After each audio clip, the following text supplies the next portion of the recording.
Hello and welcome to the Monday show here on the Everything is Black and White podcast. I'm Andrew Musgrove. Yes, I'm back in the hosting chair with our Newcastle United to Aaron Stokes back in his usual position where he has nonsensical answers about the third striker options, but more on that in a moment. Thank you to Aaron for filling in last week on hosting duties. Thank you to Sam Mulner as well for popping on to the podcast. Stay tuned. Actually, this week we're going to launch a new series with Sam. It's going to be a bit more fun, a bit more across the board of football, but we're very excited to launch that. So stay tuned for that one.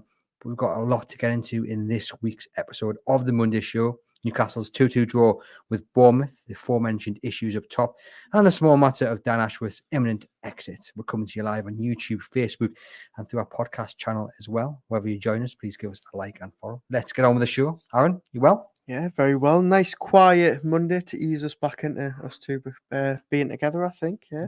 You've been up to much? Not too much, if I'm completely honest. I'm having a little bit of wrist trouble. You're having a little bit of thumb trouble. We're in the wars a little bit off at the minute. Yeah, but I'm going to say this is down to a footballing injury, a bit of a cat and goal, and I think that's what it is. I've damaged it. Can't even bend it. So I can't go and goal this evening. any excuse to get out of goalkeeping duties, is I'll it? have to just score an extra goal or two. Yeah, I'm back. Nice little break down in North Yorkshire, making the most of my National Trust membership. That's right, ladies and gents. I am that old. But I've come back nice and relaxed. You seem a little bit stressed. Has there been much going on? Well, I mean, it's hard not to be stressed when Newcastle United keep making life hard for themselves at St James's Park. The old fortress is no more, and they're struggling. So I suspect that we're going to have a few disagreements today. There's a few negatives that we need to discuss, which we know we hate doing. So yeah, let's get into it. Oh, I'm ready for the disagreements. I don't like disagreeing with you, but if you're wrong, I'm going to have to tell you. And I think everyone knows exactly the specific disagreement that we're going to have later on in the show, because right now there's only one place we can start, and that is Dan Ashworth and Manchester United. And it's fair to say he's picked the right time to tend to his garden, hasn't he? Just heading into spring. But this hasn't come as a surprise. We knew that Dave Brailsford, Sergio Ratcliffe's right-hand man, wanted Dan Ashworth at Manchester United even before they got their 25% stake. You know, they were originally in for a full takeover. We knew about the long drawn out saga, but it was made known that Dan Ashworth, his friend, would have been his first choice were anything to come of negotiations. Of course, Ineos have now got a 25% stake, and Sir Jim Ratcliffe is not waiting around. They poached the fella from Manchester City, and now they're coming after Dan Ashworth. What we weren't too sure about, Aaron, because I've gone back and the first links came out in about November, December time, Dan Ashworth to Manchester United. We weren't too sure about whether Dan Ashworth would fancy the job. Would he jump ship so early in the project? You know, after all, it was only back in November that he actually said, I'm really happy. It's a brilliant city, club and project. Something's changed since then.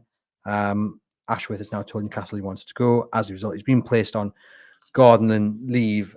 We understand Newcastle put a figure of £20 million on Ashworth, and his garden leave may run until January 2026, which I had to double check with you. That's actually correct, because that seems an unbelievable time to wait for Dan Ashworth to go into his next job.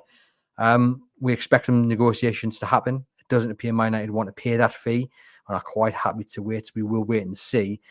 I guess the first question, Aaron, and it's what everyone's asking in the comments, it's just how big of a blow for Newcastle United is it when Dan Ashworth, as we think he will do, leaves for Manchester United? Yeah, look, I don't think there's any sugarcoating it. I personally think it's an absolutely huge blow for Newcastle United. But I think the last couple of days it's looked more and more ominous in terms of Dan Ashworth's position at the club. Now, Eddie Howe in the past has spoke publicly of speaking to Dan Ashworth every day. And when the questions were put to him on Friday morning as to have you spoken to Dan Ashworth, it was no, I haven't spoken to him. And there was also sort of no praise for Dan Ashworth outright. There was no sort of wishing him well. It was a few backhanded comments, should I say. One big comment that Howe made was talking about how you need stability in this job. And there was also a question, obviously, of taking those trade secrets to Manchester United, which obviously is why, you know, this gardening leave is so important, to make sure he's not just walking into this job fresh from obviously planning Newcastle United's future. It's a big, big blow. You know, anybody who's listened to this podcast in the last 2 years knows how much I've, you know, spoken highly of Dan Ashworth. You know, he is one of the best in his field. There's a reason Manchester United are going after him.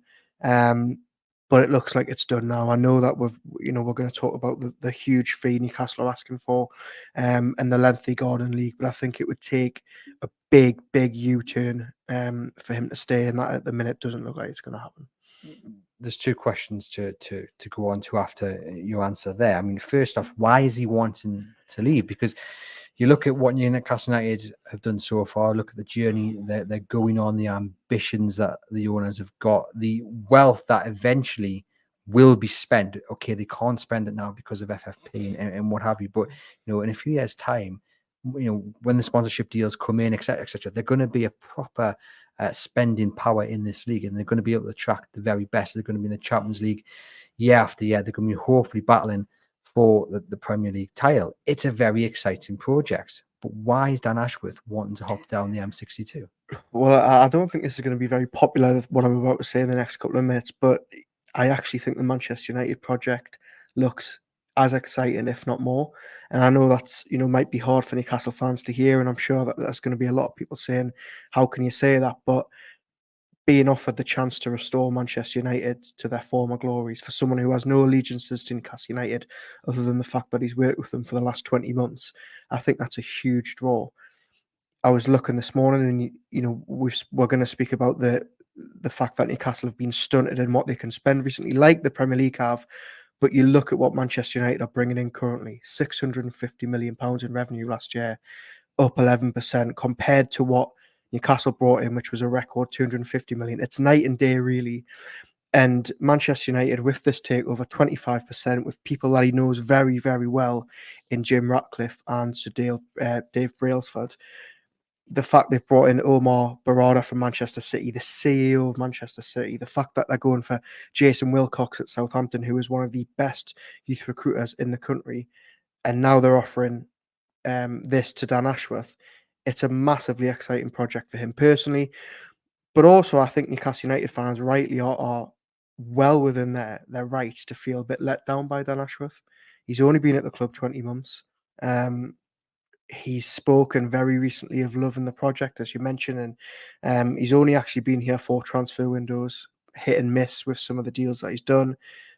But I think Newcastle United are undoubtedly stronger. So what they need to do now is they need to make sure they get every penny out of Manchester United that they can, and they need to get their skates on to make sure that they're attracting someone of the same quality to fill Dan Ashworth's shoes. It's going to be a difficult task indeed. A lot has been made of control. How much control does Dan Ashworth really have here at St James's Park? Because we know the kind of command of chain, everything has to go back to Riyadh, back to the Public Investment Fund, and especially any big moves, any big spends has to get signed off first, and that can take days, if not weeks. There can be a bit of delay. We often see when the private jet comes in, things move really quickly, but that obviously doesn't happen on a weekly basis. Do you think the control element is a big attraction for Dan Ashworth when it comes to this Man United job? Yeah, 100%. I think there's 2 ways to look at it, and they both lead to the same answer, and that is, number one, at Newcastle, there's been a lot of rumblings about how much control he actually has. Eddie Howe has other people very, very close to him and is in a circle that he probably listens to.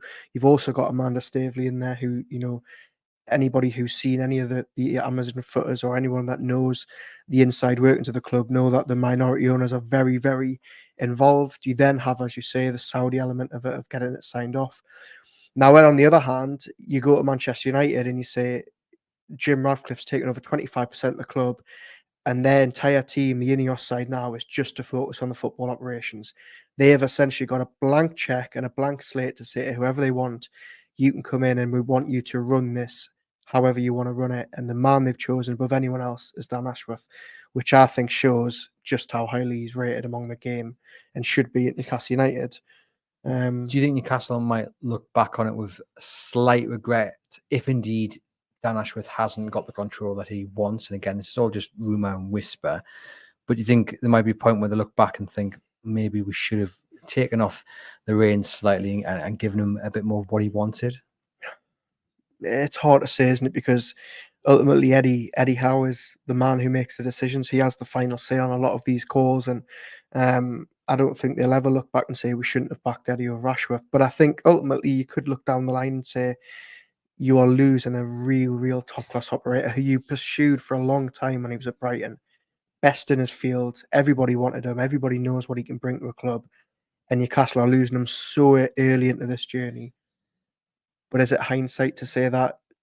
I don't know. Well, this is the other key point as well. I think Newcastle have been very clever in some ways. They knew, because of their own back and forth with Brighton, the compensation they paid. He had garden leave as well before he was allowed to take up the role at Newcastle. They knew that one day another club would come calling.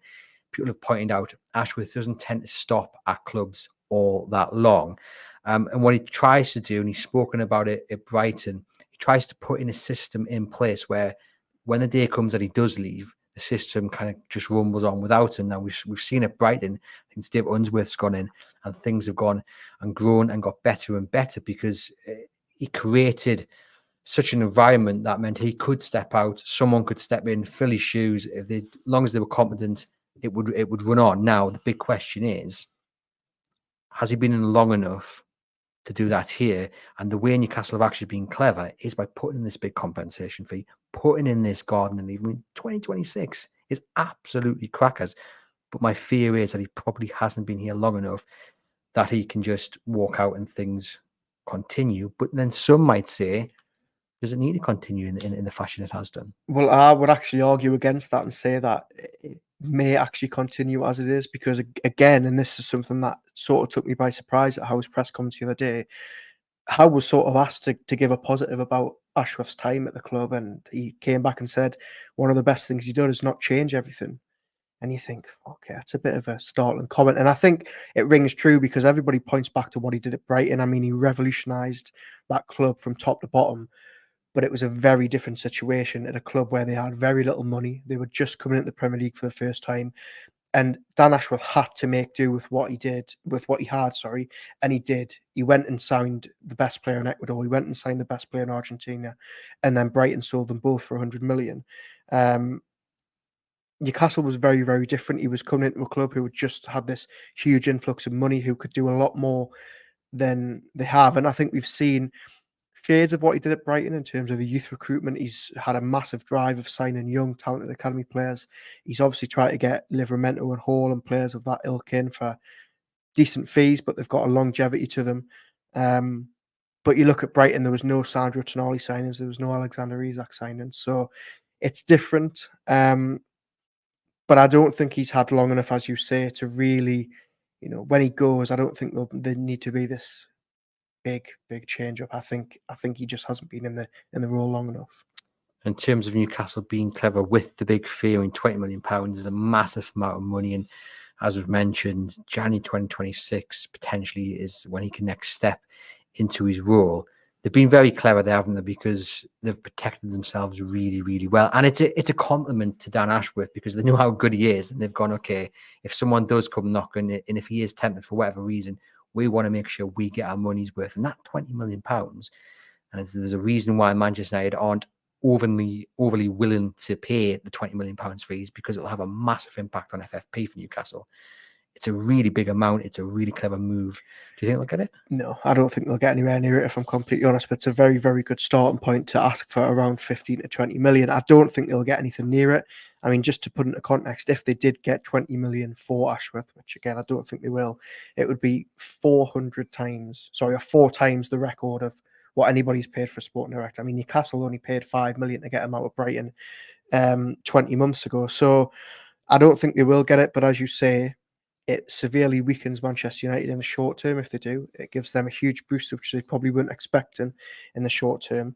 But ultimately, I think if I was Manchester United, and I think it was Gary Neville saying something similar this morning, yes, you might have to pay over the top to get Ashworth, but I think the money he will save them in the long run will probably make them think it's worth it. Look, negotiations are expected to start this week. I don't think they'll get 20 million from, but it's a very good starting point to come down from. If Man United are really prepared to wait 20 months for Ashworth, the question that I would pose is Ashworth prepared to wait that long? Because that is a long time to be out of the game. And it's not as if Ineos aren't going to invest hugely into the squad in those 3 windows. You go in now, you've got a bit more control. I can see why it would be an attractive job to some, because it is a rebuilding job. They've wasted money. They've got individuals. They haven't really got a team. So it's a real root and branch job. But unlike Newcastle, Ashworth will have a bit more money to play with because, as mentioned, the financial fair play. and the draw being Manchester United. And I hate to say it, but it's a lot easier to persuade people to move to Manchester than it is Newcastle. But this project at Man United needs to start in the summer, doesn't it? And you can't touch it. You can't go anywhere near it. Legally, you can't. Like, that's what the garden leave is all about. I'm not sure that's an attractive proposition. You're out of the game for a heck of a long time. Is Dan Ashworth really going to sit on the touchline and wait? I think that's a question for him rather than me. I don't know. Look, he's been through this at Brighton, although it certainly wasn't anything like, 2 years that he had to wait to leave there. And if he's still being paid by Newcastle United during that time, then what's to say he won't take the break and refresh? I don't know, but I think, as you say, as we've just touched on there, the amount Newcastle United are asking for is very smart, and they've also backed Manchester United into a corner with the length of the wait, because they say if you want him before 2026 or the end of 2025, then you're going to have to pay them money, which you suspect they would, but it's just how much they come to an agreement for. I say touchline. You can't sit on the touchline. Exactly, yeah. Sideline. But I guess as well, it'd be interesting to know what scope garden leave covers, because is it like he can go to, say, Brazil Freelance and watch a few games, and then he signs in 2026, and suddenly the teenager he's been watching over in Brazil is a Manchester United player? Does that cross the boundary slightly? I don't know. Honestly, be interesting to read the book on garden leave.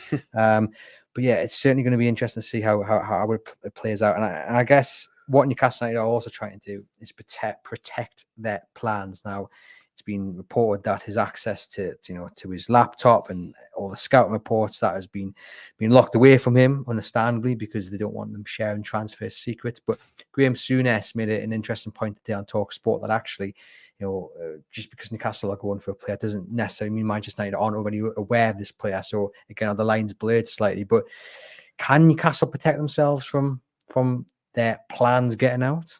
Well, I think they can to an extent, and I think having Ashworth away from the club during the next however many months he's not technically working for them, I think that certainly does protect them. I personally think this whole secret thing is a bit over-egged. I think what trade secrets is he actually going to take to Manchester United, apart from a couple of players that he was maybe wanting to sign, which, by the way, Newcastle will probably know about anyway, because he's been working on the last 3 or 4 windows with them anyway. So that's my personal view on it, and I think the secrets argument is just a little bit odd, but it's clear that they obviously want to protect their brand, and if he has been put on this, I mean, considering he only told the club he wanted to leave this weekend and he's already been placed on garden leave, shows that they're wasting no time. They're moving quick on, and that's again, it shows you that they're clever, they're not hanging about, and they will have already kind of scoped out potential replacements, and we'll get onto that in a moment, because it's quite interesting that you mentioned the inner circle that Eddie Howe's got, and that will play into the replacement. But I just want to ask you first off, I mean, there's no way back, is there, for Dan Ashworth? His bridges have been burned here. It certainly seems that way. I think, I would never say never. There's always a suggestion that Manchester United go, look, you're asking for far too much money, and we also don't want to wait till 2026. And it sort of, forces Ashworth back into the arms of Newcastle. But I think, judging on what's been said the last couple of days, judging off Howe's reaction, I think it's done. And I also think that Dan Ashworth would not have came out and told Newcastle that he wants to go if he had not had assurances from Manchester United that A, this garden leave would be an issue, or B, the compensation would be an issue. I think he's had the instruction from their side that this is going to happen. He can officially tell Newcastle that he's going. The fact that he wants to leave potentially because of a control issue, potentially because of the funds that aren't there to be spent because of financial fair play and what have you, does that put off potential replacements, or Newcastle can have a line waiting around the corner? No, I don't think Ashworth leaving is a stain or a negative for Newcastle in that sense. I don't think it paints them in a bad light. I actually think where this club is going on an upward trajectory with the wealth that they've in theory got, or they're going to have in the next couple of seasons, I think you're going to have a lot of suitors for this job. There's a lot of candidates that are already out there as free agents where you think, they could really take Newcastle to the next level. So I don't think it's a slight on them at all. You mentioned there the inner circle that Eddie Howe has, the likes of Jason Tyndall, Graham Jones is in there, people that he really trusts. Now, a lot was said when Dan Ashworth came in about how they'd worked before, they knew each other, and they got on well. Do you think a replacement needs to be kind of in that inner circle for to really work, or is it good to have someone pushing you that's not just going to say yes sir, you are right 100% of the time? It's good to have that little bit of friction. Well, I mean, you look at Ashworth, and if it is true about the lack of communication and being in that circle, then I think you need to go the opposite way. Now, there is candidates that Newcastle could look to. I mean, Richard Hughes is one who's been mentioned, and he's got a long-running association with Eddie Howe. There's also been a lot of talk about Andy Howe, who's already at the club, getting a little bit of a restructure from his role. Or you go the other way and you say, right, we'll bring someone in of Ashworth's ilk, who is very, very well known around the world, has got a proven track record, and I'm talking about someone like the guy from Monaco whose name completely escapes me, Paul Mitchell. And you say, look, or Michael Edwards, who is at Liverpool now. I don't think that would happen because he's left the game and he's got other ventures. But those people who are known around the world, everywhere they've been, they've done fantastic work. I mean, Mitchell, who has just left Monaco last year, fantastic at Spurs, fantastic at Southampton, good everywhere he's been. So you've got two schools of thought. Do you go with someone who Howe trusts and knows?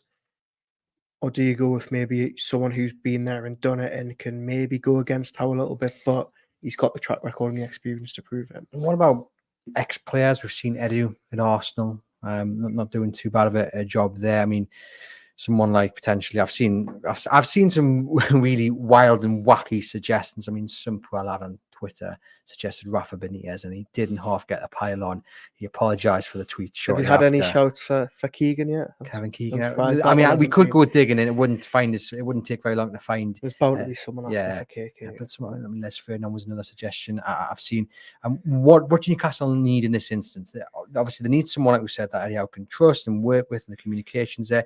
They need someone who can work with Steve Nixon, who I think has actually been forgotten about in all this, because we've seen certain reports claim that certain signings were down to Dan Ashworth, and they're not. They were down to Steve Nixon. He knows how to spot a player. I think when the takeover happened, a lot of people felt he might be, kicked down the road. He's here. He was there on Saturday. He's a big part of what Newcastle United do. So they've got to bring in someone that can work with him as well and trust his judgment. Is it going to be easy to find a replacement? Yeah, I think it will be. As I've just said, I think there's a lot of attraction around Newcastle, so much more so than there was three or 4 years ago.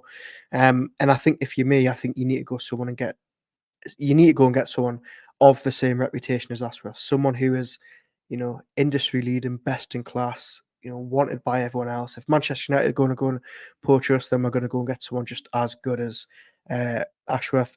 Personally, sitting here now, if I had to guess, then I think it would be the other way. And I think it goes to someone who Howe knows, trusts, and maybe hasn't got the pedigree, but gets on and can instantly go into that inner circle, rightly or wrongly.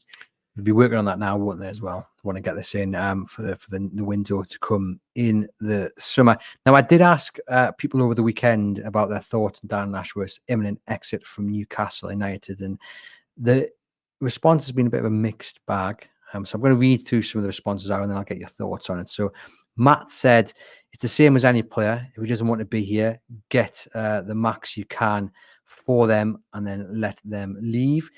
Toby says, it's a loss, but we signed Bruno Trippier before he came. We wanted Botman before he came and had to wait till the summer. He signed Hall and Tonali. No one bigger than the club, I'm afraid. Ollie says, it's a big blow at the project. Not being able to spend, which makes the job at Newcastle pretty pointless. In Man United, he can spend freely. Another person referencing the Tonali signing. Mike says, the sooner he's gone, the better. Get as much as possible in compensation. And Peter says, he jumps ship at every chance he gets. Brighton to Newcastle, then to Manchester United. What next? Real Madrid or Barcelona? And to be honest, I don't think he's done so much at Newcastle, so he won't really be missed. Fair to say Peter's not a fan there, but you do, Aaron, think that people are slightly trying to rewrite history.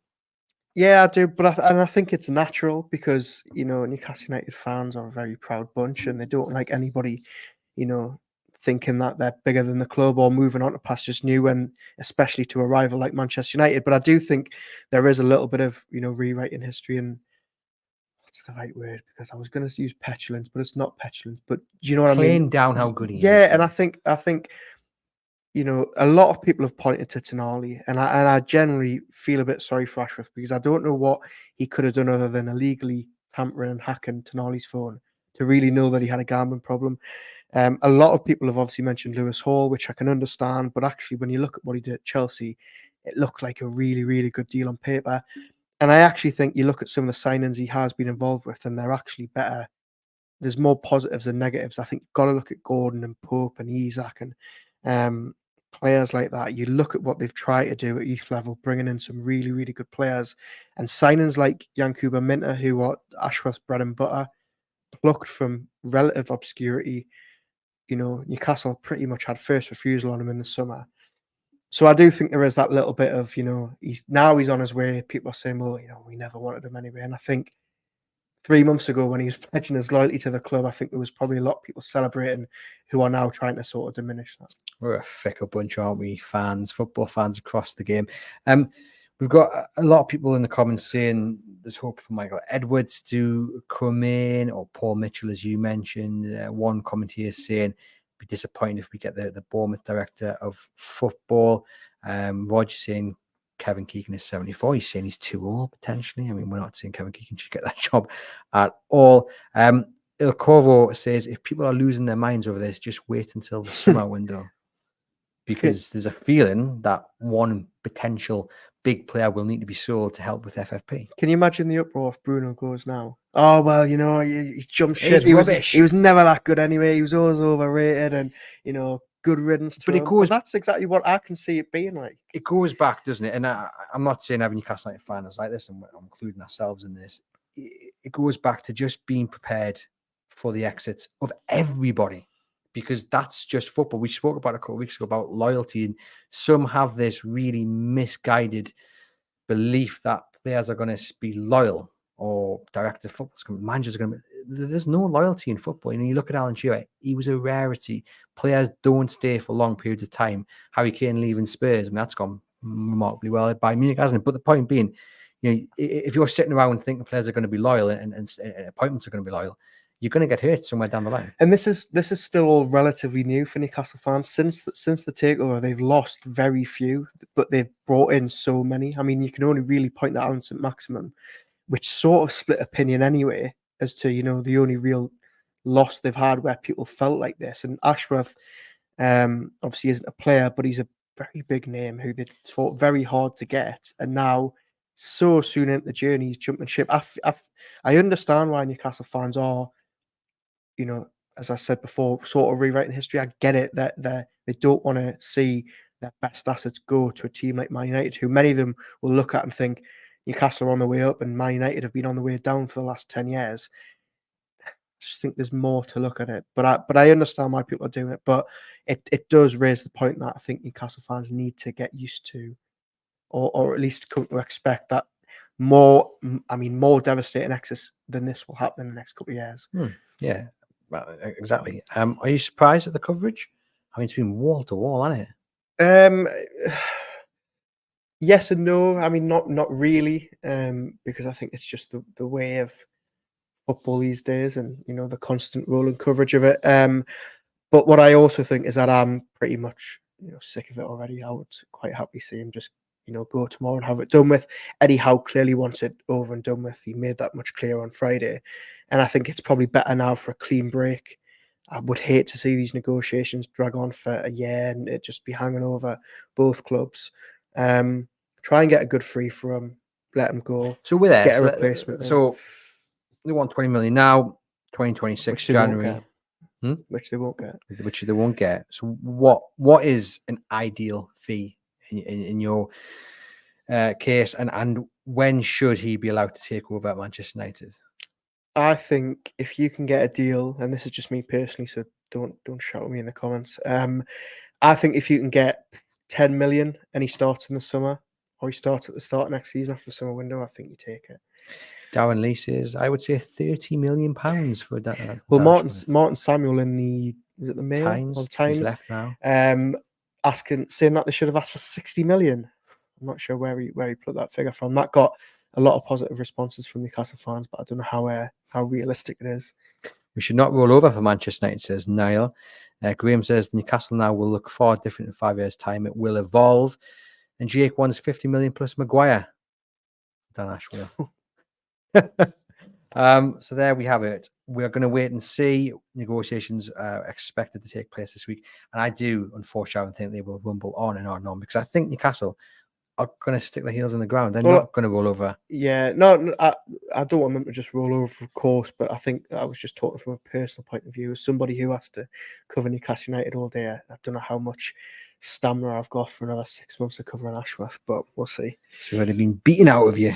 Shall we talk some football? Oh, was there a game on at the weekend? It's not going to get any more positive, is it, really, here? Newcastle United 2, Bournemouth 2, one of the worst first halves I've ever seen. Very flat, few chances, real lack of quality in the whole game. I had a lack of quality, to be fair. United on top in the second half. Dubravka slips, Long he scores. Gordon levels with a penalty. Semeno puts the Cherries back ahead before last gasp goal for Matt Richie. Brings it all square in terms of where Newcastle United want to be. Aaron, I know they've got injuries, so I'll let you include that in your answer. Is it a poor result? Yeah, definitely. I think you look at the fact that Newcastle United were at home, good run since the winter break. Bournemouth without a win since Boxing Day, I believe. Newcastle United should be winning those games. And yet again, we're watching Newcastle United who continue to shoot themselves in the foot, continue to give sloppy goals away, continue to have to fight back in heroic fashion against teams that should really be beaten. I don't think, and I know it sounds hypocritical because I put a tweet out yesterday morning, trying to highlight the positives, but overall it was a negative result, definitely. Don't you worry, that tweet is going to surface very soon, my friend. I stand by it. Are you getting sick of saying, what character? Brilliant, the fought back. Or can you praise the character because you need it, and it is great to see that they can fight back from being behind, they can get last-minute goals. But you can also be critical of them being consistently in that position where they need to fight back. Yeah, I'll never, ever criticise or get tired of saying that they've fought back. The thing that I'm annoyed at is the fact that they keep putting themselves in the position that they need to fight back. Look, I don't want to point the blame to Dubravka because it was a slip on the wet ground. He kept Newcastle. He made exactly 2 great saves in the first half and another one in the second. But also Newcastle missed chances to take the lead in that game, which they should have scored. As you say, the first half performance I didn't think was very good. I don't think there was much fluency there. So I think, where's this Newcastle United gone of last season where they were just absolutely battering teams out of sight at home? You think about even Villa at the start of the season. Where's that Newcastle gone that you think, right, we've got a home game today against a bottom 5 opposition. They're going to be out of sight by the hour mark. I feel like Newcastle have just lost that edge to them at home. So what's missing? What is the ingredient? Is it down to injuries and then that's the knock-on effect? You can feel it in the crowd and players, there's not the options to change it. I don't think you can put your finger on one thing. I think it's a number of things. I think the defence, for whatever reason, and I'm not just talking about one certain player who plays at left back here. I'm talking about the back 5, for whatever reason, can just not get it together. I think there's players out of form who could really, on another day, in another time, do the real break, but Newcastle don't have the options to. That midfield keeps getting bypassed far too easily. Despite I think 2 of the 3 midfielders having a really good game on Saturday, they're too bad in transition. They're too similar. And then the injuries, yes, with Alexander Isak on the pitch, would we have won that game? Potentially. So there's a couple of things. And also, I know we're going to touch on the atmosphere. I think it is a little bit flat at home games at the minute. But it's hard for Newcastle fans because, you've had the highs of PSG at home and you're beating the big teams at home. Can you really motivate yourself for Bournemouth and Luton? I don't know. So I think there's a number of reasons. You should be able to. I mean, again, I speak as a fan here. We're always going on about how great it is up there and how we're set aside from most other clubs. But let's be honest here. Other than the last 6 minutes of that game, yeah, it was really poor. That was a really shocking atmosphere. Really poor. But I think that was a little bit down to the performance. The first half was hard to get G'd up for, and I know you'll say, well, fans should be doing it no matter what, but it's hard when Newcastle aren't on top and they're not dominating and they're struggling. I mean, I've never heard St James's Park so quiet as when Solanke scored. It felt like the wind was knocked out of them. So again, you have to go back to praising them for actually picking themselves up, responding well. They got very, very lucky, I think, to get that penalty and give them a way back into it. But then again, they come undone. So there's real issues there that need to be looked at. I think if anybody's listened to the last 2 or 3 podcasts with Gibbo, he keeps banging on about it. But that defence is really lacking in pace, really, really lacking in options. I don't think the centre-back partnership is working as well as it has done. I think Botman the other day was really, really poor. Yeah. He looks like he's lost a yard of pace since the knee injury. Burn looks overexposed every time, and I think his confidence looks shot. Dubravka, for as good as he's been shot stopping, I think he just does not command that back four in the box as well as Pope does. It's like he's stuck. It's like he's got a bunny. He's always on his line, isn't Yeah, he? He doesn't wanna never come comes out, and when he does come out, he looks like he's in no man's land. So, look, I mean, we could sit here and talk for the next 2 hours about what's going on at Newcastle, but we shouldn't. We should look for the. Well, we've got some positives. positives written down, so don't worry. We are going to get to that. Eddie Howe said after the game, we're returning to hopefully some kind of consistency in terms of getting results, and they are unbeaten in the league, 2 wins, 2 draws, and of course you got the 2 cup games. Yeah. So there are green shoots of recovery, but they're stunted, those green shoots of recovery, by the injuries, and we're going to have to start with the obvious, and that is the lack of a striker. And I actually think Newcastle played okay going forward. They created chances. I mean, we have to accept that defensively. Yeah. Shocking, but at least they are scoring goals. I think it's quite ironic that for weeks we've been seeing that Alexander Isak and Callum Wilson aren't getting the service. And yet on Saturday, service was there, but without the instinctive striker to finish it. There were real chances. Gordon in the first half with a header. Gordon in the second half when he should have dinked it over the top of him, but he tried to take it round. Half chances, the ball over to Jacob Murphy in the second half. Some delightful crosses in the box. Everyone sit down. Miguel Almiron, right-footed cross. Beautiful cross. And the first half, he put one in with his left foot. No one gambling. You know, you got Wilson there. You got Isak on the last man. They're gambling back of the net. That's what's missing. You've got a mixture of Anthony Gordon, Harvey Barnes up top. None of them have that instinctive nature about them that a Wilson or Isak has. And that really worries me going forward, because let's say Isak's back for Arsenal. I think that's probably touch and go. You're then relying on him to get through the end of the season. I don't think he can do it. I do not think he can do it. And even if he does it fitness-wise, he's not going to be scoring every single game, is he? He's going to be out of form for certain parts of the game. He's got to get back to match fitness. His body, I don't think, can handle that. There's no options. So I'm worried. I'm really worried about just putting the ball in the back of the net and winning games. Yeah, I'll be completely honest. I thought I was really looking forward to that front three playing on Saturday. Really? Yeah, I really was. But why? Because I think, I've wanted to, obviously, Barnes starting was a big boost. I mean, look, it's hard to get excited about Miggy these days, but I thought, you know what, okay, that's not too bad on paper. I actually thought Barnes and Miggy were really, really poor. Miggy, just sick of having the same conversation about him. What is it this week? This week, it's the decision to shoot when Anthony Gordon is in. I'm going to defend him on that. Oh, come on. Right. Ross. No, now look, he should have passed to Gordon. But, right, Gordon's in the same position. Does he take a shot himself? I honestly, there's a time when if Miggy had passed that ball and it hadn't come off and Gordon had been intercepted or what have you, Miggy would then been criticised for not shooting when the goal was there. He wouldn't have been this time, though. He wouldn't have been. He took 10 seconds too long to make the decision when he was running through anyway, which we've seen time and time again. He can't make the decisions quick enough. The shot was absolutely woeful. It wasn't a good shot, granted. But first off, he was the only one really trying to get anything on goal. And look, I just think there's a lot of people saying Dan Burns is a scapegoat. It's really unfair.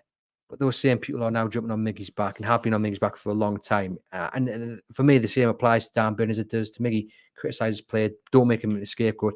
I find it difficult to really be on his back for shooting on goal when the chance when was there's there. a much better option. No, and he should have passed it, but I'm not going to lay into him for it, because we've criticised him for so long for not having the confidence to shoot. He shot, yes, it didn't come off. Yes, he should have passed it, but Gordon in that position, is he passing that ball? Yeah, I think he is. Alan Shearer in that position, is he passing that ball? Yeah, but I mean, come on, are you comparing Miggy Almiron, No, Alan Shearer? I'm not. But back to my original point, I can't remember where. Sorry, you were talking about enjoying that fourth. Well, on paper, I thought, okay, this isn't too bad. As you all know, I've got absolutely no problem with Gordon through the middle. I really like him there. But I thought Miggy was poor. I thought Barnes was poor, which is a shame, because I think he's been really, really positive since he came back. And Gordon, I mean, the headed chance in the first half, I think is harder than you're going to make out. I think it's actually the ball from Trippier is fantastic, but I think the way it bounces just in front of him is actually tricky. The one in the second half, I think he should have finished it when he's 1-on-1. I think Neto does really well to come out. I don't think Gordon realizes that he's there as he goes to take it around him. He should have finished it. I think he looked uncomfortable. I think he looked uncomfortable in that central role. And you've tweeted out, you mentioned the tweet just before, I actually like Gordon through the middle. Offers a lot, both with or without the ball, arguably more than Wilson does.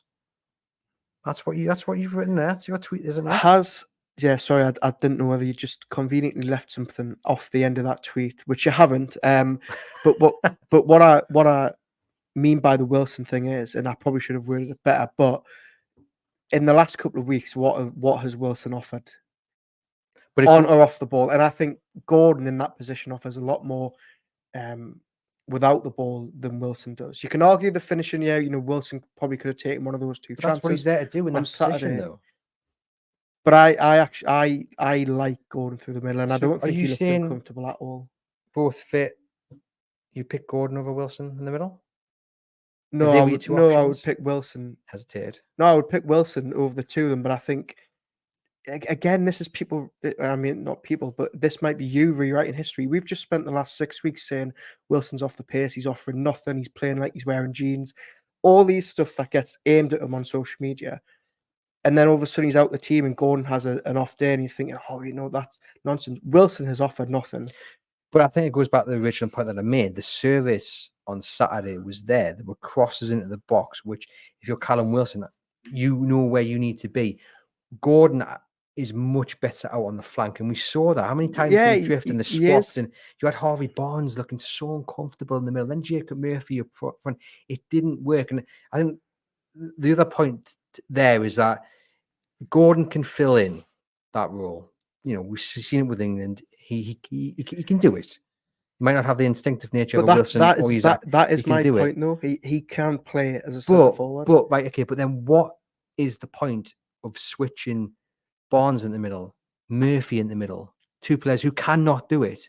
Not a chance. You might as well put you up top, and you'll probably do a better role, even with your own. But the point being, Gordon is the only option. Why are you switching and putting two wingers who are so out of their depth in that role? I don't understand. I honestly don't know, and I think it was really, really baffling when Newcastle were chasing the game at the end of the second half, and Jacob Murphy comes on as a central striker, a role that I don't think he's ever played in for Newcastle United, or even in his career. Jacob Murphy through the middle, I don't understand why. And he did have a tendency to put Gordon out on the left. He did it at the very start of the second half, but Barnes through the middle. I don't know. I don't know why he did it. Look, but what I will say, Gordon is better off the left. I'm not saying he's not. But I actually think he looked quite comfortable through the middle. And I think what he offers on the last man, playing on the shoulder, is actually he looks all right. I think he does. I think he himself wants to be out further wide. And there was a couple of chances when he's getting the ball and he's looking across. But he's spoken about playing centre as being his favourite position. But his best position is out on the left. Yeah, 100%. And he's looking across the ball in the box, and there's no one there to cross it to. Because he's the man that should be there because he's picked that central striker. Yeah, no, I completely get that. But I think, and it goes back to your point of how needn't actually keep him there through the middle and not switching him mid half. But I don't think he's got the. But then again, I don't think he has the discipline to play as a central striker. He can do it, but you watch him and he just naturally kind of gravitates out to the left because that's where his body's leading, what his mind's leading to. But Isak does that a lot, though. I think they're very similar in what they offer when Newcastle are transitioning. I think they both like to drift. Isak likes to come deep. Gordon likes to spin off the defender and go wide. I thought he played all right up front, and I don't think he looked uncomfortable in that position whatsoever. I don't think he had a bad game by the way. No one. He was the best of the three. Yeah. I mean, he should have taken the chances. I just think there was enough crosses into the box where you're thinking someone just gamble, and I just don't think he has that. And it's a very difficult skill to have. You're a top striker if you have it. Waiting on the last man, gambling, anticipating it. And for me, I think he prefers to be the provider rather than the goal scorer in that situation. His goals come from getting the ball out on the flank, running at defenders, he's not the man to wait on the penalty spot or the edge of the box and gamble on that cross. That's what was missing on Saturday. You give Callum Wilson, Alexander Isak, those crosses into the box that were there on Saturday, you're winning that game 2-3-4 goals to the good. In my view, I might be wrong. There's a few comments who coming back at us here. Niall says, Miggy has his head down the whole time. Look, he didn't play brilliantly on Saturday, but I actually did think after that chance that he missed, his defensive work rate was superb on Saturday. There was some really crucial interceptions, but I'm not going to sit here and defend him anymore because I'm going to get an onslaught of abuse here. The Mighty Win says, we finished fourth last season and our two major improvement signings have been unavailable. All injuries, for me, there's far too much doom and gloom and finger pointing.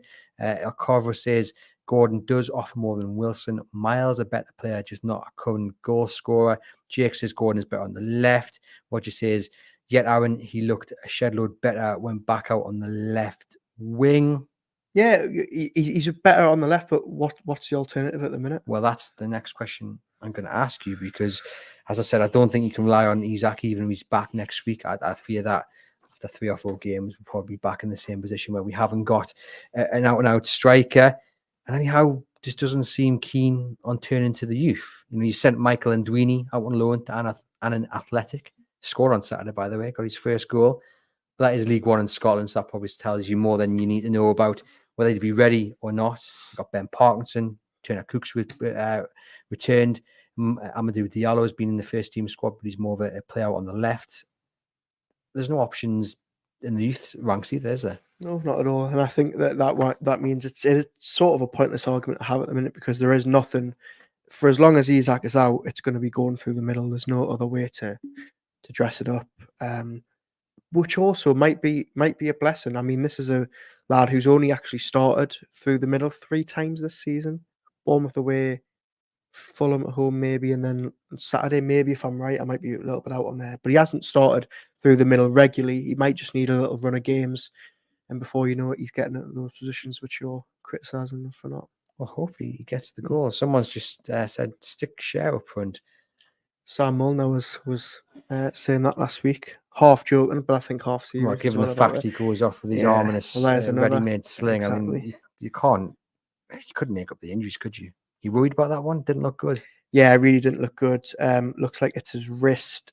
Absolute carbon copy of what happened to Wilson. Literally last kick of the game, and it's a similar injury. It's you just can't believe the luck at the moment. So what is then? Give me it. What is the option for Eddie Howe up front? Is it just stick with Gordon? Yeah, 100%. Stick and alternating the 3 on the wings, or does he have just to say, Gordon, I love you out on the left wing, but you're going to have to stick centrally because that's probably the only other thing you can do: sitting down and say, we need you in that central role. It's difficult because there's been times the last few weeks when Gordon has played through the middle, and Newcastle have the ball and Bruno or Miley's got it and they're about to ping a nice ball over the top and Miley drifts.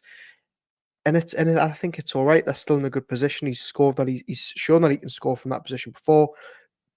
That's when he needs Barnes and Miggy or Murphy to offer a little bit more, to offer him those options so that if he has drifted wide, they're still getting players in goal scoring positions. I think give him time in the central role and he'll come good. I'm so far into this argument now that I can't turn around now. But I do generally believe, give him enough time up front, I generally do think it will work. Do Newcastle United need a third striker? Yeah, they do, but a lot depends on what happens with Wilson in the summer. I think they probably do need one anyway.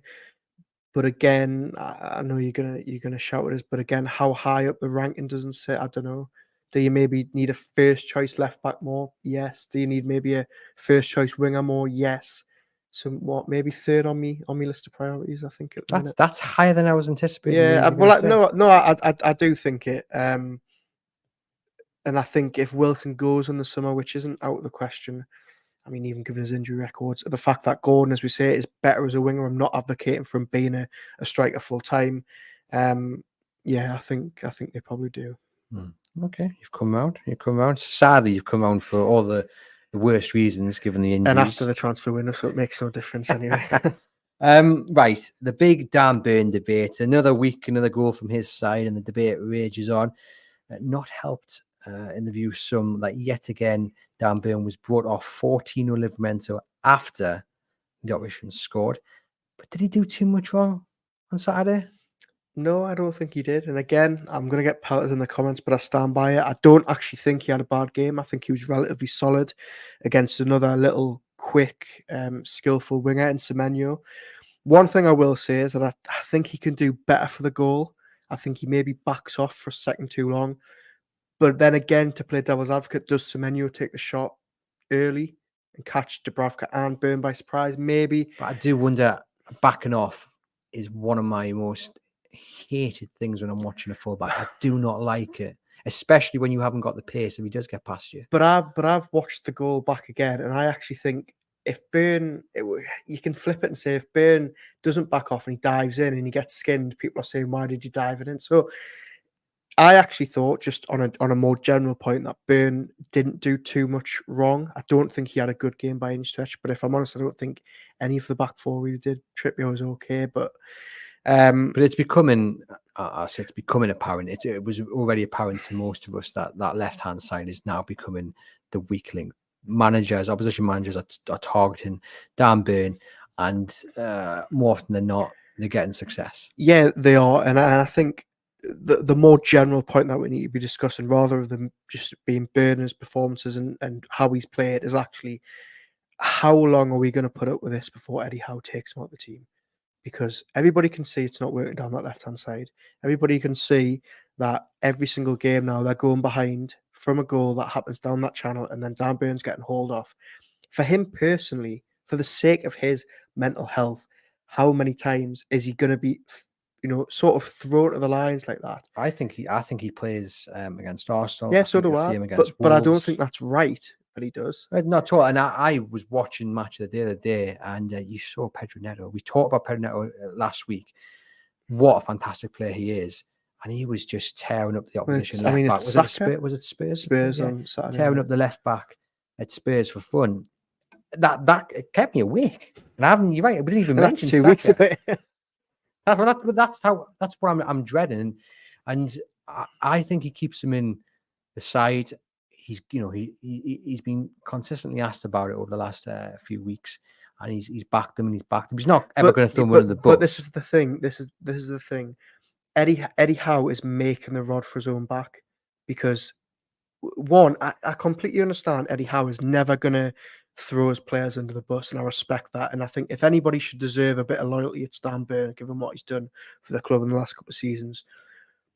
But it's now getting to the stage where it's getting toxic, and Eddie Howe, to put it bluntly, is burying his head in the sand, because we ask him questions about Dan Burn and he looks at us as if he's never heard this stuff before, and he says he can't understand the criticism. Well, surely everybody can see, apart from you, that Newcastle's left side is getting targeted and it's not protected enough.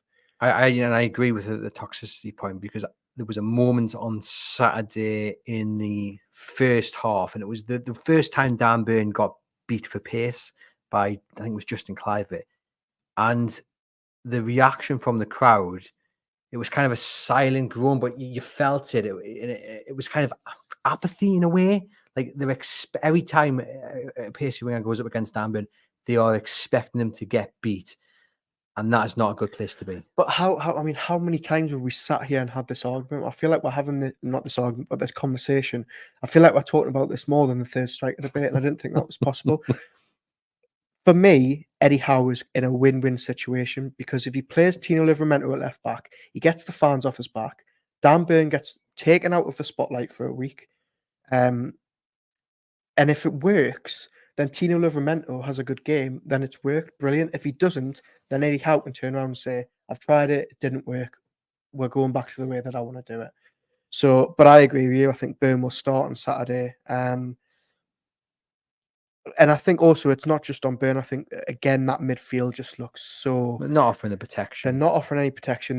They look completely lost when a team is trying to counter-attack them. I don't think Burton again got half as much protection as he should have from Barnes. So it's not just Dan Burn, and it's not Dan Burn's fault that he doesn't have any pace anymore. it's up to Eddie Howe to make sure that Newcastle United aren't getting caught down that left-hand side, and they continually are. Niall says Joelinton has masked this for so long. DXK says Burn is world-class in some ways, great in the air, incredibly strong, but he is so slow. Imagine Saka versus Burn this week. And yeah, I thought he battled well in the air with Very good Solanke. aerially. Yeah, he wasn't actually too bad on Saturday. But everybody will point to the fact that Newcastle have again conceded down his side, and it makes it look like he was terrible when he wasn't. Robert says, I'm not looking forward to Saka running a Burn on Saturday. It could get embarrassing. Taconifer says, I'd have confidence in letting a striker shoot from there, to be honest. Dubravka must do better on that shot. Dan Burn only needs to take out the squad because there's no support from the fans, and as everyone can see, problems on the left, apart from Eddie, is crazy. You really think Eddie doesn't see it? Well, if he does, he's not putting anything in to stop it, is he? What let's say he does see it. Does he not trust Livramento? Are you going to wheel out your theory about him not having the options, but now he's got the options or to make more forward changes? People will say, where's Lewis Hall? We're not even going to bother answering that one. But if he does see it, because come on, he must see it, right? He must see it. He can't. He's a fantastic Premier League manager. He's experienced. He's very clever. He must see it, right? So why isn't he making a change? You could go back to the theory that we had a couple of weeks ago about Livramento and being an option at the other end of the pitch. I mean, you can also go back to the fact that Livramento isn't even a left back. We're talking about replacing Dan Burn with a player who has only really played left back 2 or 3 times this season, and yes, played very well. Look, I don't know, but again, I think sort of think it's pointless to even talking about it any further because I said this to you on Saturday, didn't I? When you texted us, I said it's an irrelevant. You asked me, you said, "What do you make of Dan Burn?" I said it's an irrelevant question because he's going to be in the starting line. yeah, that's the thing. Mm-hmm. Come Arsenal moves. Jim says it's called sticking up for your players. Burn was part of one of the best defenses last season. I'd listen to Howe rather than you two. Well, thank you very much, Jim, for that. Tony says, so true about Eddie burying his head in the sand. Burn will start on Saturday and Saka will be running a Burn like the last time we played them. Now, I did ask players, fans, readers, listeners on Saturday about how they solve the defensive issue as a whole. Because, as you've mentioned, it's not just down to Dan Burn. The whole defence is looking vulnerable. As you see, Botman looks like he's lost a yard of pace. Share Trippier. One thing that was noticeable, actually, before I get into the comments, I had 72 replies. I'm not going to read through them all. I'll read through some of them. But did you notice we're talking about the support for Dan Burn, and there doesn't seem to be that kind of... Do you remember that famous picture from last season of the four and Nick Pope together? Mm-hmm. I think that's missing. Now, obviously, Nick Pope is missing, but there seems to be that element of it missing. And it was quite interesting. No one was going over Dan Burn, come on, it's all right. Dubravka, if you notice for the goal, and we'll get onto his mistake in a moment, no one ran over to Dubravka, put an arm around him, so it's going to be right, mate. And to me, I think that rolls into the issues they've got at the back because there just doesn't seem to be that cohesion. It doesn't. I mean, Jim just mentioned it in the comments there. They were part of the best defense in the league last season, and it looks like night and day when you compare it to now. I just think you can't really put your finger on what's wrong. I think, as plenty of people have mentioned, that midfield is critical, and the fact that Joelinton isn't in there offering a little bit of protection is massive. But yeah, I just do not know why they're not sticking. Niall says Eddie won't change anyway. Stubbornness could be the death of him, he says there. Steve says Dan Burn is not a left back, so let's give Dan a rest. Derek says if we put Livramento in the same scenario, the goal still happens. And Truls says we're bad in defence because they don't trust Dubravka. We'll get onto that point in a moment. Now, I did ask fans the solution to the defensive issues. It's fair to say the Joelinton gif came out several dozen times in the 72 replies I had. I'm going to start with I'm going to call it the best response, but I'm being sarcastic here, and it's from my dad. His suggestion was, and he did tweet back to me saying, move Dan, because he's on personal terms with Dan Burn, move Dan to midfield and go route one off his head and bring Tino in. Better say my dad's not becoming a Premier League manager anytime soon. Yeah, I mean, that's quite radical, isn't it? It is. But there were some radical responses in it. Fabian Schär being moved into the centre of the park was quite a common response. Nah, surely not. Don't think so. I No? mean, look, we could be adding Share to the injury list anyway, which means it's Lascelles and Botman on Saturday. We've got 4-3-3 saying go old school. Botman and Share, Botman and Share as the stop has moved down, Burn to centre back and put Tino out wide, Longstaff to the bench. I mean, that relies on Howe doing something that he very rarely does and going 5 at the back. Well, a lot of from people the said start 5 at the anyway. back. For the players we've got available, it's probably switching to 3 at the back, says John. If we go into Arsenal with this current system, I fear it will be a massacre. They tried it during pre-season, didn't they? Where they went sort of three at the back, wing backs. Look, away at the Emirates, is it a place to try something new? You could argue potentially. You maybe have to show up that defence, don't you? You maybe 5 at the back's not the worst option. Yeah, and you go what? Tino left back, Trippier right back, and then Botman, Lascelles, and Burn centre back. Yeah, If Share's out. then, yeah, because even with Botman and Sharon and Dan Burn, it's lacking a little bit of pace, but then Lascelles hasn't got much of the pace. So then who I think that's the other issue is that the pace is a massive issue. We've got Coy saying changing the full-backs, Livramento and Lewis Hall should be given a chance, especially next week at Arsenal. We shall need pace at the back. Lewis Hall will come in. You have to find him first. Missing, isn't he? A lot of people pointing out that Joe Linton and Joe Willock are missing, and that's the big Willock's a huge one that we haven't even mentioned, but he's so key to the way this team play going forward. And you remember how much praise him and Joe Linton got together for being those left-side enforcers, don't you? Middle of last season.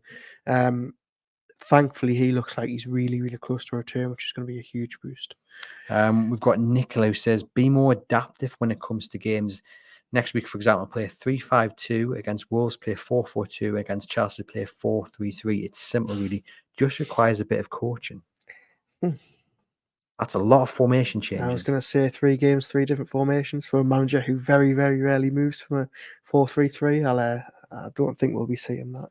And John says, I think either back 3 with Trippier and Tino as full backs, or he may as well play 4-2-3-1. So a lot of people wanting to change at the back. I think it's obvious it's time to remove Dan Burn, says Golinson for Tino, but at the same time I think we could look to move into a 5-2-3, 5-4-1 formation, help solidify us. A medium trio, a midfield trio of Longstaff, Miley and Bruno really doesn't help us defensively. Southern Geordie says back 5, switch it to 4 in attack. For me, Tino and Lascelles and Kraft need to come in, not enough pace to play with a 4 into 3. Is that your burner account? Call a family account. I think he might even come in at centre. I don't know. Each player is awful 1-versus-1 combo of Pope and Dubs needed new. And a lot of people also point out that they need a defensive midfielder. Right, Martin Dubravka, briefly, bad mistake, but he kept Newcastle in that game, really, didn't he? Very good first half, 2 massive saves. Can't blame him for the goal. It was just an absolute error. It started absolutely lashing down as soon as the halftime whistle went. The players came out. It was obviously a bit slippy. But I thought on the whole, he had quite a good game, some big, big saves. But you just don't feel that confidence that you feel when Pope's in goal, do you? And if you don't feel confident with Martin Dubravka between the sticks, so he's going to race off his line and smother the ball. Yeah. You don't feel confident with Dan Burn going up against pace. You can understand maybe why there's just no confidence between the back 4, and then that obviously comes from the terraces as well. Yeah, 100%. And I think Dubravka on the whole has been very, very good. I think he's proved a lot of people wrong in terms of what he's done over the last 6 weeks or so, but there's definitely issues that need ironed out, and I think long term, I think his future's probably away from the club at the end of the day. We've got people in the comments saying switch to a back 5. That seems to be the general consensus. And if we don't stiffen the midfield against Arsenal, we'll get mullered, says the mighty win. Onto the midfield, though. Let's talk about Lewis Miley, because he was absolutely superb on Saturday. Actually, in those Twitter comments, someone's just said he doesn't get his foot in the challenge all that often. He won nearly every single challenge he went into, I felt, on Saturday. They could not get away from him. And then he can pass the ball as well. He's so calm. And there was a pass early in the first half when he just puts his foot on it, switches over to the right. Man of the match for me on Saturday, Lewis Miley. Absolutely superb. And I think he needed that performance as well, because a lot of people are saying look, he's regressed in many ways, and it's tough. A 17-year-old doesn't want to be thrown in this situation where there are no options to change it, where he's got the world on his shoulders. But that was a top-class performance. Yeah, really, really good, really strong. Another one where he started playing quite deep in that holding role. But I think he actually played a number of different roles. He was switching quite a lot towards the end of the game and just looks unflustered in every single one of them. I thought his passing range is getting much better. The composure he shows for such a young lad is fantastic. A really tricky game as well on Saturday when things aren't going right and you've got to battle through. But look, I think he got that standing ovation when he came off, and I think it was really deserved. He was my man of the match as well, because he has been asked to fill that deeper role, which Bruno couldn't do very, very well. And that's a big task for him. But he showed on Saturday that actually he can do it pretty well. Yeah, look, it's early days, so I don't want to get too ahead of myself. But in the last two games, especially, he's looked a lot more settled in that role than he did when he played at Bournemouth before Christmas. Look, is he the long-term answer at Newcastle needing a 6? No. Time will tell. Do you not think? No. No. He's going to have to fill out quite a lot. I don't even think it's filled out. I think he has to get a lot better with the defensive side of his game, and I think it was the first time he was a bit of an ankle biter on Saturday, and that's what really stood out for me. Just every time he went for the challenge, I think it's probably twice or thrice he didn't actually win the ball in the challenge, and I think there was about 7 or 8 attempts, 9, 10, where he actually won the ball. But look, for the short term, and given the fact that Eddie Howe just has no options for the middle of the park, I mean, Sean Longstaff, bless him. I mean, lots of people slagging his performance off, but I mean, he's played a lot of minutes, a lot of games without a break because they've just got no one else. So I think for the minute, he's doing a very, very good job in that holding role. Really do like him. And hopefully, look, but if he keeps playing like this to the end of the season, there's absolutely no reason he can't become Newcastle's out-and-out defensive midfielder. We'll see. And also, it's not Calvin Phillips. Well, God, it's going from bad to worse, isn't it? I saw someone putting a really interesting thing on Saturday. I can't remember who it was, so apologies. But when Willett comes back, Longstaff, they want to drop out? I would, and I think the majority of people would. Yeah. But I don't think Eddie Howe will. Really? I think Eddie Howe would drop out Lewis Smiley. I'm not so sure. And it would be a terrible shame. But Lewis Smiley's earned it. Yeah, no, I completely agree. I think that would be my 3. But Bruno coming through another game without a yellow card. The man has discipline. Somebody put in the comments when me and Sam were doing the Monday show last week, can Bruno play with the threat of suspension hang over him from now till the end of the season? Because whatever it's doing, it's working. And I sort of scoffed, but actually I'm starting to come out with the idea. He was on the cusp on Saturday. There was one moment when he was mouthing off to someone, and I was thinking he's getting a book in the LA. But I mean, what? He obviously picked up 4 bookings in a row, didn't he, before his run of none? And he just seems like, man, possessed now, making sure he doesn't get booked. I thought he was good Saturday. A lot of people praising his composure on the ball, although it was a bit of a heart attack moment towards the end. That was going to be the one weakness I was going to point out, is that there was a couple of times where he was just doing too much with it. I hate it. I really didn't like it, because when the game was hanging in the balance like that, and yes, it worked out. It came off from everybody's been sharing that nutmeg on the edge of his own box. That's gone wrong. Imagine he tries to nutmeg the player and Bournemouth go and score. I mean, there was a moment when he's doing kicky ups in his own box. So look, yeah, on one hand you can say his composure is brilliant, but look, for anyone with a dodgy ticker, I think it was probably a bit too much. But I thought he was very good, and it was another game where Newcastle have been down and out and struggling, and he's just sort of picked them up and really, carried them through at the end of a game. Jacob Murphy, I mean, when Bruno played that ball over the top, Jacob Murphy just needs to put his foot through it. He completely bottled it. Obviously, great assist for Richie's goal. I thought it was another really, really good performance.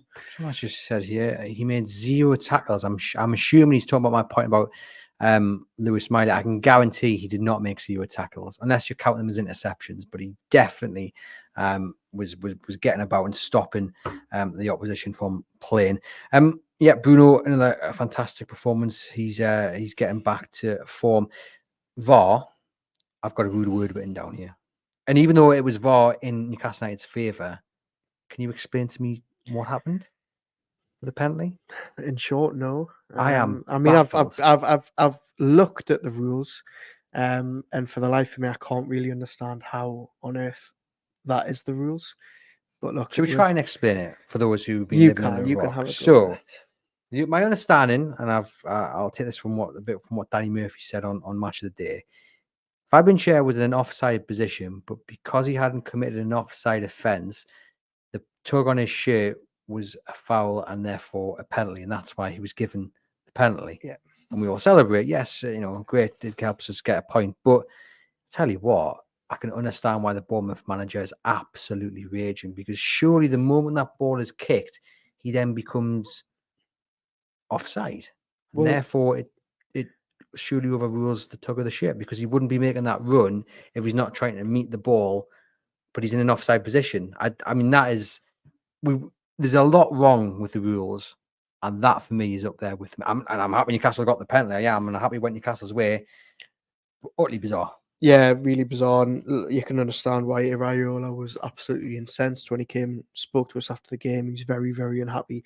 So he's not clever enough to understand the rules. And it sounded like he'd been in the referee's office at full time at St James's Park asking for an explanation. They've given him it, and he just didn't have a clue as to why it was given. And I think he's not alone in that, because again, it's just another rule that you look at and think that is just very, very backwards. But we'll take But it. we'll take it. Johnny's clarified his no tackles point.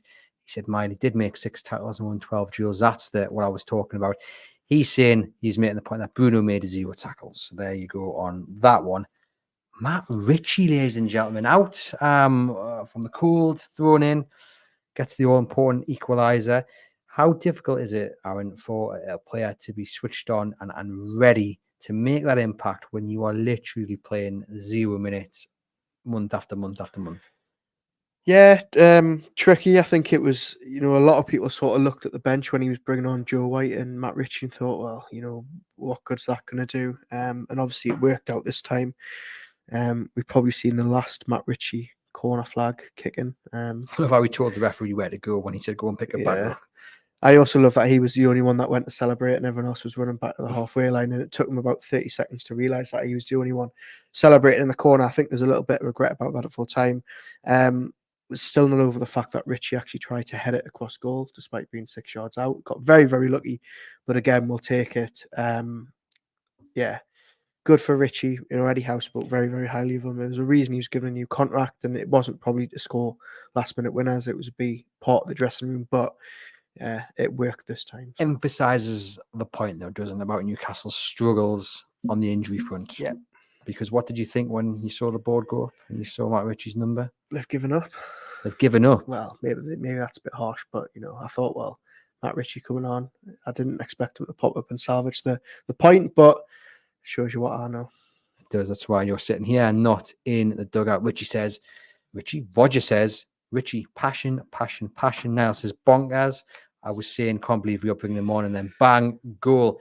Great to see Richie get that equaliser, and we do send our best wishes to the corner flag. Right, should we finish on a bit of trivia? Are you ready? It's to do with Matt Ritchie. So Matt Ritchie scored a Premier League goal for Newcastle United at the age of 34 years and 160 days. It puts him 4th on the top 10 list of the oldest Newcastle United Premier League goal scorers. Can you name the other 9? Oldest Premier League goal scorers for Newcastle. Yeah. Now I can help you out. I've got I can either give you the date of the last goal they scored. I can give you the age, the time they scored it. Right, I'll tell you what. We'll just try and go for some off the cuff. We'll go Shearer. Alan Shearer. He's 2nd in the list. 35 years of age, 248 days. Patrick Kluivert. He's not on the top 10. Mark Viduka. Mark Viduka is not in the top 10. It's going well. There is one player currently in the Newcastle United team. How old did you say Richie was? Richie was 34 years and 160 days. So this player is 9th in the list. He's a current player. He last scored on the 3rd of February 2024. Kieran Trippier, 33 years and 137 days.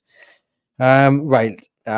top of the list was 36 years and 56 days. He's a man who got better with age. For me, the best ever Newcastle United player. The Geordie Messi. Oh, Beardsley. Peter Beardsley. Then Alan Shearer. Then you've got a midfielder maestro who scored 35 years, 227 days. Sir John Hull describes him as his best ever signing. Robert Lee. Then Matt Richie. Then you've got a Scottish international, Sir Boy Robson's first signing. Scottish international. Let's just interrupt that. Come on then. What's just broken there?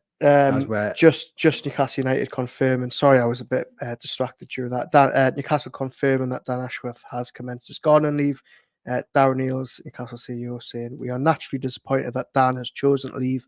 However, our exciting journey doesn't stop, and the process to recruit a new sporting director begins immediately.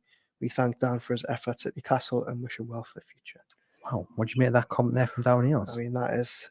And we were talking about if there's any way back. There is no way back for Dan Ashworth after that statement. That's a brutal little statement, but understandable. You feel, yeah, they will be hurt by that. Yeah, I mean, and look, Newcastle fans are right to be hurt. Darren Neal's in the club, and Eddie Howe right to be hurt.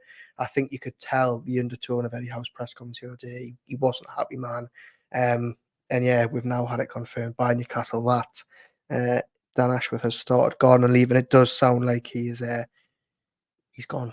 He's on the way out. Oh, he's gone. There's no way back from that at all, is there? And why do you think they've released that? Why do you think it's not something they would maybe usually do, right? No, yeah, not too sure. Very, very, uncharacteristic to have the CEO as well commenting on a matter. But yeah, like putting a name to a statement. Got out ahead of it, maybe. It is interesting that it's a name to the statement, isn't it? Yeah. There you go. The beauty of doing things live. Right, quick. We'll finish this off. So Peter Beardsley, Alan Shearer, Rob Lee, Matt Ritchie, Kevin Gallagher. That up the list there to 5. And then you had a midfielder, Welsh international, sadly no longer with us. Gary Speed. Yeah. Next on the list was someone who was signed right at the end of his career. A Liverpool legend, England legend. Not so much of a legend at Newcastle. John Barnes. Yeah, 6 goals that season, John Barnes. Former captain, curly hair. Colcini.